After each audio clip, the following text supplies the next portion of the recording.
لو عليه جوزة الطيب فقط، يعني قليل جوزة الطيب، تخليك تمسك خط النعيرية على قولة ناصر الفراعنة.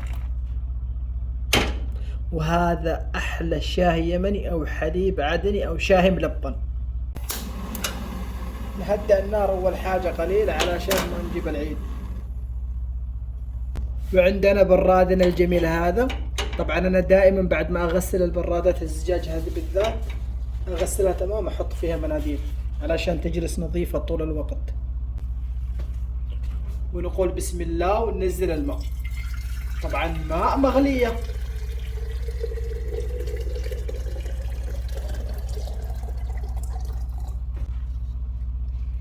ونقيس السكر على حسب الرغبة. طبعا احنا نحب يكون حالي شوية، لأنه بعدين الشاي يخضر، فإذا كان ناقص سكر يطلع معانا مر نوعا ما. بنزل الغطاء أو الشبك أو المشن، احنا نسميه مشن حق الشاي. انتظر حتى يغلي. مراعي لا يكتسر، صح؟ لا ما يكتسر لأننا مرقيه. بسم الله عليك. ما يكتسر إلا في حالة واحدة فقط، لما تكون النار عالية، وبالذات فوق الشولة هذه النار ضغط فتكون قوية نوعا ما، فعلى طول يقرح عليكم من تحت. أساس إنه زايد سكر بزوده قليل ماء.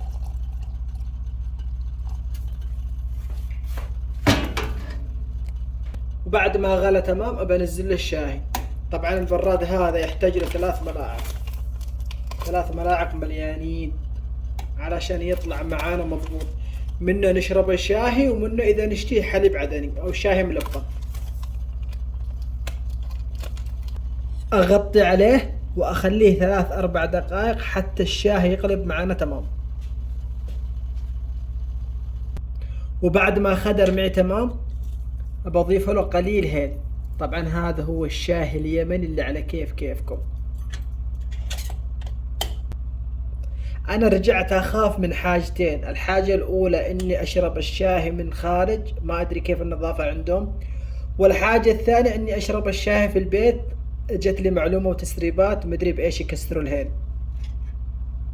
قليل حليب سائل ونسكب الشاي. والله لو عليه جوزة الطيب بس يخليك تمسك خط النعيرية على قولة ناصر الفراعنة.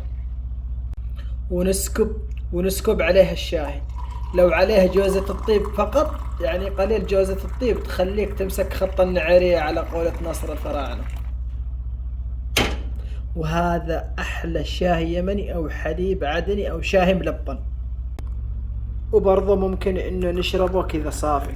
ما شاء الله تبارك الله، مع نكهة الهيل على كيفكم.